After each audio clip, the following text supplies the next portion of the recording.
Hey guys, what's up? My name is Anthony and welcome to another edition of B&A Sports Talk.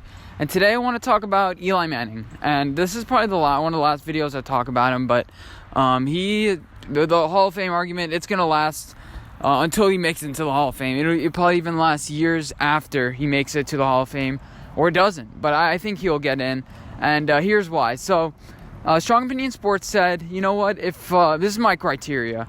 If you have to question, if you have to pause when asking if someone's a Hall of Famer, they're not a Hall of Famer. And let me tell you, that's a high bar to set, because there are always haters in every single aspect of the sport. Derek Jeter didn't get voted in unanimously. Mariano Rivera is the only time anybody ever voted anything unanimously. Steph Curry, unanimous MVP selection. It's very, very rare for all people to agree on something.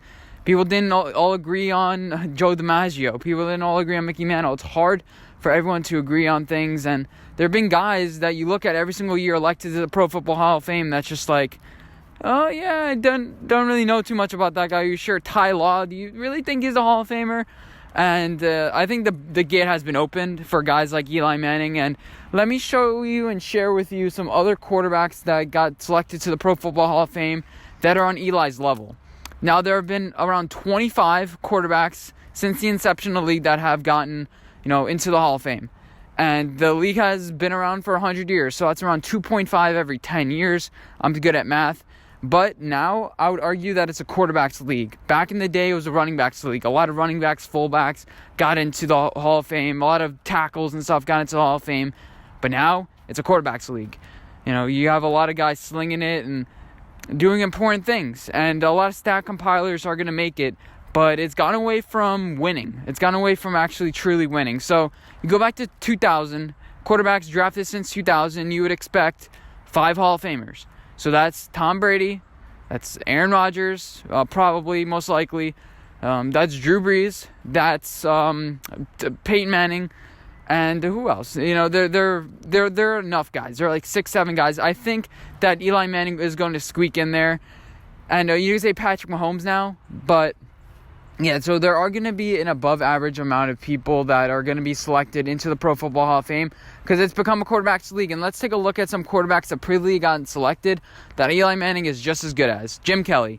He played 11 or 12 years in the league, got drafted 14th overall, played for Houston first, and then moved on to Buffalo, went to 4 straight Super Bowls, and won 0 of them. And one of them was really unlucky because it was wide right against the Giants. So Jim Kelly, throughout his entire career, slightly above a pass to touchdown interception ratio, but this is back in the day where guys just, threw the ball up in the air. They didn't really care. An 81 career passer rating, 5 Pro Bowls, led the league in passing one year, led the league in passing touchdowns one year. And that's what Eli did pretty much. With Cam Newton won the MVP that one year in 2015, 35 touchdowns Eli Manning had. And Eli Manning also led the league in interceptions for 3 years. That's a knock against him.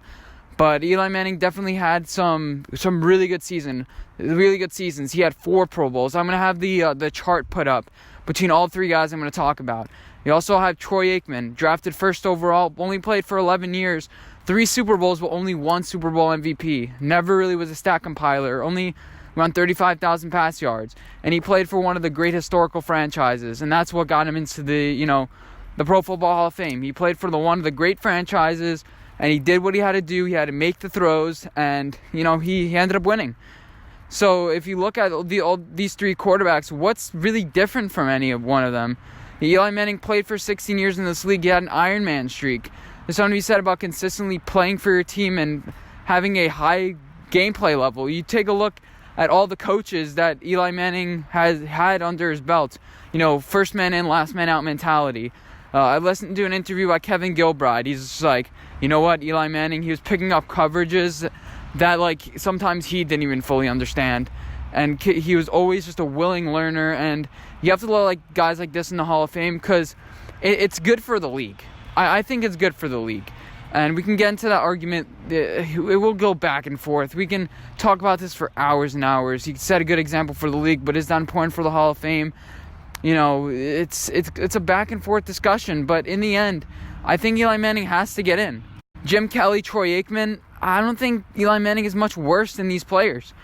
Troy Aikman got selected first overall in the draft in 1989 for the Dallas Cowboys, and he never really looked back. And there's something to be said about leading your franchise to multiple Super Bowls. Never won any MVPs, never won any sort of things like that, never led in any sort of statistical category, but just was there.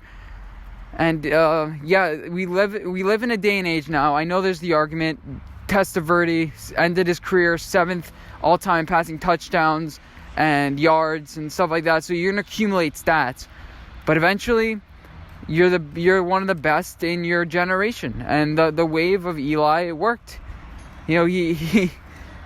Whatever. Hope you guys enjoyed this video. If you did, make sure to give it a like rating. Way down there, please comment, favorite, and subscribe if you haven't already. Anyway, thank you guys for watching, and I'll see you guys in my next video. Bye, guys.